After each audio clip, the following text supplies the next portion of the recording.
Tem uma questão também interessante, que é justamente a pessoa ter nascido entre dois eclipses. 30 de junho, eclipse total solar. Aqui é interessante notar o seguinte, que o eclipse ele não atingiu o Brasil, mas ele estava vigente, né? E depois teve 15 de julho, o eclipse penumbral. Cada uma dessas babas tem 30 graus, né? Aqui tem 30 graus, aqui tem 30 graus. Mas aqui ele já percorreu 24, então tem 84 mais 9 daqui, que significa 93 graus, ou seja, isso aí dá mais ou menos 7 dias à frente. Se o eclipse foi realmente no dia 30, 7 dias depois, realmente a Lua estaria com 24 graus.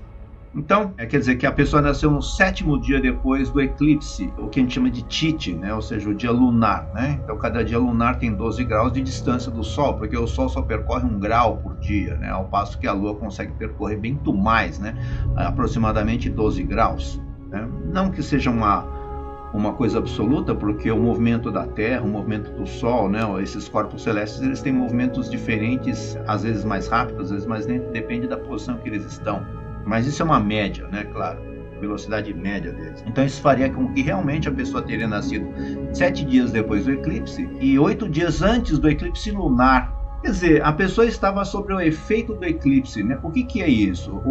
Nós observamos aqui esses 22 graus e 43 minutos, que é a constelação de Shin, é regida por esse planeta, ou seja, esse daqui que é o Surya, né? Que é o Sol, com 21 graus e 46 minutos, já que a pessoa nasce no meio do ano, que o hemisfério sul aqui, o dia está mais curto nesse período de inverno, então realmente o Sol estaria na 11ª baba, se aqui fosse o leste. Agora, a questão aqui é que o Surya, né, ela é regida por Surya, e estava na 11ª. Disso, a gente pode tirar uma série de conclusões. A gente havia observado, por exemplo, aquele que a gente chama de Daina Parivartana, entre a 2ª e a 12ª, ou seja, de que a pessoa teve uma sensação de que perdeu a infância.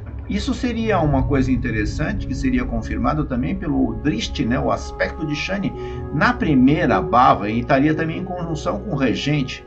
O regente da 2ª estava na 12ª, ou seja, o regente da casa da infância estava na casa das perdas. E o eclipse, a gente entende que é um efeito de sombra. Agora, nesse caso aqui, a pessoa seria justamente sombreada. Né? Sombreada pelo quê? Pelo pai, né? Pelo nome do pai, provavelmente. Ah, você deve ser filha de tal pessoa. Ah, você é filha de tal pessoa, né? Não sei o quê. Então, quer dizer que sempre a pessoa fica à sombra de alguém. O próprio pai, então, colocaria a pessoa, sombrearia ela. Por quê? Porque o Surya, né, ele representa o pai.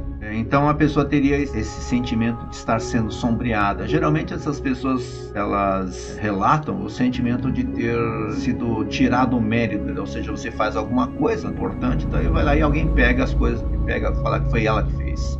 E aí você perde os méritos.